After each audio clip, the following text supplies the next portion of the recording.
WhatsApp everyone, আশা করি সবাই ভালো আছেন। তো ভিউয়ার্স, আজকে আপনাদের কাছে শেয়ার করব যে আপনারা দেখেন ফন্ট যখন অ্যাড করতে চান তখন এই যে এই প্রবলেমটা হয়, প্লাস আপনারা নামগুলো কিন্তু এরকম সুন্দর সুন্দর নামগুলো কিন্তু আপনাদের এগুলো আপনারা এডিট করতে পারেন না। তো আজকে দেখাবো যে কিভাবে আপনারা ফন্ট অ্যাড করবেন প্লাস আপনার নামগুলো লিখবেন। ওকে, হচ্ছে ফাইল মাই ফাইলে যাবেন। মাই ফাইলে যাওয়ার পরে এখান থেকে আপনারা এই যে ডাউনলোড যে হয়েছে, এই যে ডাউনলোড বা যেখানে ডাউনলোড ফোল্ডারে গেছে ফন্টটা, সেই ফন্টটারে এখান থেকে আপনার কপি করবেন বা মুভ করবেন। এটা ক্লিক করে ধরে বসবেন, তারপর মুভ বা এখান থেকে কপি করবেন। এখানে আপনার যেটা ইচ্ছে সেটা করে নেবেন। তো এরপর আপনি ডিভাইস স্টোরেজ বা ফোন মেমোরি যেটা আছে আপনার ডিভাইসের, সেই ফোন মেমোরিতে ক্লিক করে দিবেন। তারপর এখানে সিলেক্ট করে নিচে আসবেন, দেখেন পিক্সেলল্যাব বলে একটা ফোল্ডার আছে, সেই ফোল্ডারে আপনি এখান থেকে মুভ হেয়ার করে দিবেন। ওকে, মুভ হেয়ার করে দিলেই কিন্তু আপনার এখানে আর কোনো কাজ নেই। এখন আপনি কি করবেন, যদি সম্ভব হয় আপনার, তাহলে পিক্সেলল্যাবটা ডাটা ক্লিয়ার করবেন।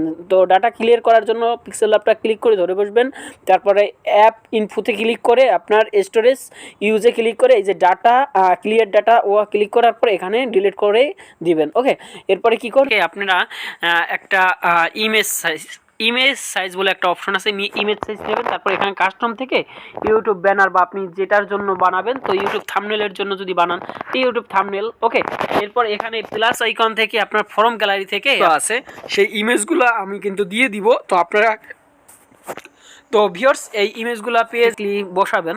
তো বসানোর পরে এখান থেকে আপনার দেখেন এখানে হচ্ছে প্লাস আইকন থেকে টেক্সটে ক্লিক করে এখানে আপনি একটা নাম দিয়ে দিবেন। ওকে, এখানে একটা নাম দিয়ে দিবেন, জুয়েল দিয়ে দিলাম সাপোজ জুয়েল।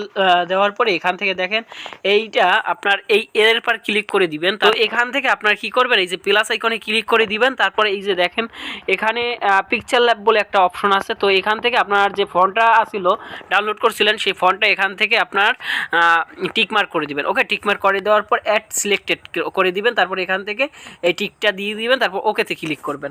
ওকে, তো ফন্ট আমার অ্যাড হয়ে যাবে কিন্তু। ওকে, এরপরে যদি আপনি স্টাইলিশ করতে চান সেই ক্ষেত্রে আপনার এডিটে ক্লিক করতে হবে। তারপর এখান থেকে আপনার এই যে লেস দেন গ্রেটার দেন একটা আছে, সেইটা আপনার এখান থেকে দিয়ে দিবেন। তো এখানে 2 দিলাম আর এখানে 2 দিলাম। ওকে, তো দেখেন আমার কিন্তু ডিজাইনটা অনেক চেঞ্জ হয়ে গেল।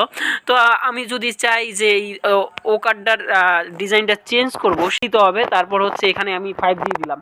তো তাইলে কিন্তু আমার জুয়েলের এইটা ডিজাইনটা কিন্তু অনেক চেঞ্জ হয়ে গেল। ওকে, তো এরপরে আমি কি করব, এরপরে আমার কালারটা চেঞ্জ করব। তো কালার চেঞ্জ করার জন্য এখানে আপনার কালারের থেকে আপনারা যেটুক করতে চান সেটুক আপনার এরকম দিয়ে দিবেন। তারপরে অয়েকার এরকম আপনি দিয়ে দিবেন। ওকে, আপনার যেটা সুন্দর হয় সেইটা আপনি এখান থেকে দিয়ে দিবেন। তো আমি আমার মতো করে দিয়ে দিলাম, আপনারাও এরকমভাবে দিয়ে দিবেন।